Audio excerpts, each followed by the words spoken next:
जिला मुरादाबाद के गांव बरवारा मजरा में इस समय बंदरों के आतंक से पूरा गांव दहशत में है और बंदरों की आतंक के चलते आज एक इतना बड़ा हादसा यहां पर हो गया है कि 34 वर्षीय युवक की मृत्यु हो गई है, जिसके जिम्मेदार केवल और केवल नगर निगम प्रशासन को यहां पर लोग बता रहे हैं और आरोप लगा रहे हैं कि प्रशासन की लापरवाही के चलते यहां पर युवक की मौत के साथ साथ पूर्व में भी कई बार हादसे हो चुके हैं। कई लोग यहां अपाहिज हो चुके हैं छत से गिरकर उनके हमले से, और भी कई तरह के हादसे यहाँ पर सामने आए हैं। अब यहाँ लोगों में इतनी दहशत है कि उनका साफ साफ कहना है, अगर गांव से बंदरों का आतंक खत्म नहीं किया गया, बंदरों को नहीं पकड़ा गया, तो ये पूरा गांव किसी न किसी दिन एक एक करके ये लोग चपेट में आते रहेंगे। और कई बार शिकायत करने पर भी, लिखित शिकायत देने पर भी यहाँ किसी तरह की कोई कार्रवाई नहीं हुई है, जिसके चलते यहाँ पर ये आतंक दिन ब दिन बढ़ता ही जा रहा है। यहाँ पर आप मेरे सामने देख रहे हैं कि यहाँ जिस युवक की मौत हुई है उनकी डेड बॉडी यहाँ पर है और साथ ही साथ पूरा परिवार यहाँ पर मौजूद है। गांव के लोगों में बुरी तरह से दहशत फैली हुई है, जिसको लेकर के वो आगे आने वाले समय की चिंता में पूरी तरह से डूबे हुए हैं। हम आपने यहाँ कई लोगों से बातचीत करके भी दिखाया है कि क्या वो चाहते हैं, और पूरी पूरी नगर निगम की लापरवाही का आरोप यहाँ पर लगाया जा रहा है। यहाँ के जो कुछ सम्मानित लोग हैं उनका भी साफ तौर पर कह रहा है कि कई बार शिकायत देने के बावजूद भी किसी तरह की कोई कार्यवाही नहीं हुई।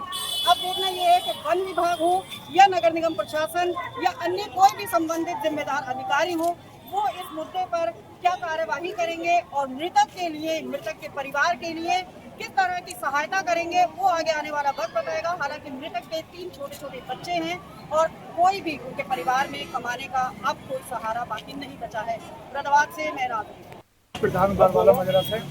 अकन भी क्या है, ये बंदरों की वजह से एक आदमी की यहाँ डेथ हो गई है, तो क्या बंदरों का किस तरह का आतंक काउंट है? ये लगभग 1 साल से जो है गांव के अंदर बंदरों ने आतंक मचा रखा है और पता ना किसी दूसरी जगह से यहाँ बंदर छोड़े गए हैं, जो किसी वाहन में लाके यहाँ छोड़े गए। इससे पहले कभी हमारे गांव में बंदर थे ही नहीं। उसके बाद में इन्होंने कम से कम 20 हादसे हो चुके हैं अब तक। अब ये जो लड़के की डेथ हो गई है इसमें, वो छत पे से उसे बंदरों ने ढकेल दिया और वो सड़क पे नीचे उसका सर लगा, जिससे उसकी मृत्यु हो गई।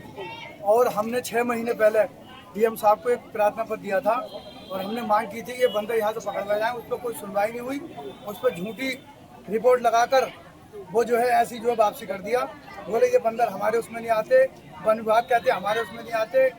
तो इस तरीके से उस पर कोई कार्रवाई नहीं की गई, कोई काम नहीं हुआ। हमने पहले ही सूचित कर दिया था। अब क्या चाहते हैं, क्या अब इस पे जो है हम ये चाहते हैं कि इस लड़के का जो है परिवार है, 3 बच्चे हैं, और इसे कोई मुआवजा मिले, सरकारी से मुआवजा दे। और जो है कमाने वाला यही था। इसके बाद में इनके घर में कोई ऐसा बंदा नहीं है जो कमा सके, कोई जमीन नहीं है इनके पास में। तो एक तो ये मुआवजा मिला है, दूसरा जो है हम मांग करते हैं। आप ये महज एक हादसा मानते हो या कोई लापरवाही है प्रशासन? ये प्रशासन की लापरवाही तो है ही। जब मेरा नाम प्रशांत कुमार है। प्रशांत कुमार, मैं मुरादाबाद के बरवाला गांव से बात कर रहा हूँ, बोल रहा हूँ। भाई साहब, इस प्रकरण में बंदरों का आतंक से मैं अभी लगभग 4 महीने पहले वन विभाग ऑफिस गया था। वहाँ पर मुझे ये कहते हुए बता दिया गया कि आप ये नगर निगम का जो है आपका प्रकरण है जी। मैं वर्तमान नगर आयुक्त महोदय के जब पास पहुंचा तो उन्होंने ये कहते हुए मुझे कहा कि ये वन विभाग का प्रकरण है, नगर निगम से कोई मतलब नहीं है। ये कम से कम 1 साल के अंदर 15वीं घटना हो चुकी है कि जो है इस तरह की कृत्य। आज आप देख रहे हो कि इस तरह का माहौल बना हुआ है। इसकी जिम्मेदारी प्रशासन नहीं लेगा तो कौन लेगा? ये लोग कहाँ जाएंगे? वो उधर के उधर बोल देता है, नगर निगम से वन विभाग से नगर निगम। क्या डीएम साहब को ये संज्ञान में दी आ रहा है कि आज दिन इतनी घटनाएं होती चली जा रही है, बार बार शिकायतें जा रही है? अभी 3 महीने पहले हमारे गांव के प्रधान जी ने वहाँ सूचना दी, उसकी जिम्मेदारी अब कौन लेगा? ये बताएं आप। मेरा यही कहना है कि अब इस मृतक व्यक्ति के जो परिवार के जो छोटे छोटे बच्चे हैं, ना ही कोई किसी प्रकार का रोजगार का साधन बना हुआ है। अब इसके कचरों बचने का क्या साधन रहेगा? मेरा निवेदन यही है कि बंदरों को पकड़ने के लिए एक टीम जल्द से जल्द यहाँ पर भेजी जाए, ताकि लोगों का जो रहन सहन है उसमें सुधार हो सके और वो अपने आप जो है निकलना दूर गलियों से आराम से जाने का वो कर सके। बस ये मैं आपसे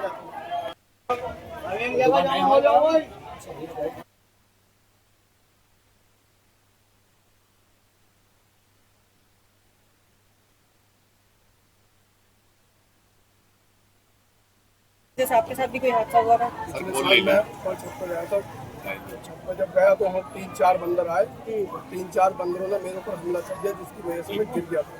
और जो 4 दिन को हॉस्पिटल से निकल कर आया, मेरे चोट लगी थी, अच्छे खासे पैसे लगे थे, और मैंने प्रधान जी से शिकायत करी थी, तो उन्होंने केस भी डाला था इस पर, तो इसके ऊपर कोई सुनवाई नहीं, आज तक नहीं हुई।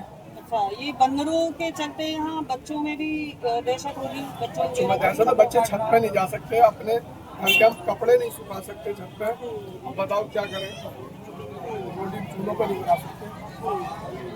आए दिन बच्चों के साथ क्या हादसा लगता है किसकी लापरवाही है? क्या होना चाहिए इसमें? में ये होना चाहिए तो वन विभाग को सख्त से सख्त कार्रवाई करनी चाहिए बंदरों के खिलाफ।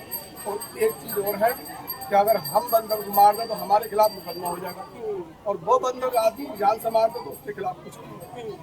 ये प्रशासन ने उल्टा केस बना दिया। काम की बात है, बंदर मार रहे हैं इंसान को, इंसान अगर मार देगा तो पकड़ा जाएगा। बंदर को सिर्फ देख सकता है या उससे पिट सकता है या गिर सकता है, लेकिन उसे मार नहीं सकता। नाम आपका? हाजी जाफर अली। जाफर भाई, क्या मामला है, क्या है? ये लड़के को कल लगभग शाम 6 बजे के आसपास बंदरों ने छत पे से गिरा दिया, जिसके कारण उसकी डेथ हो गई है लड़के की। उसके छोटे छोटे 3 बच्चे हैं और उसका कोई सहारा भी नहीं है, ना कोई जमीन ना कुछ। अब उसके बच्चे की देखभाल कौन करेगा? अब इसका कौन जिम्मेदार है? अब किसी से कहते हैं हम तो वन विभाग वालों ने मना कर दिया कि हमारी उसमें नहीं है। अब ये क्या चाहते हैं? एडीएम साहब से कहा तो उन्होंने भी मना कर दिया। हम ये चाहते हैं कि कुछ ना कुछ इसके बच्चों के बारे में सोचा जाए और इसे थोड़ा बहुत जो भी है इसके बच्चों के लिए क्लेम वगैरह जो है कर दिया जाए।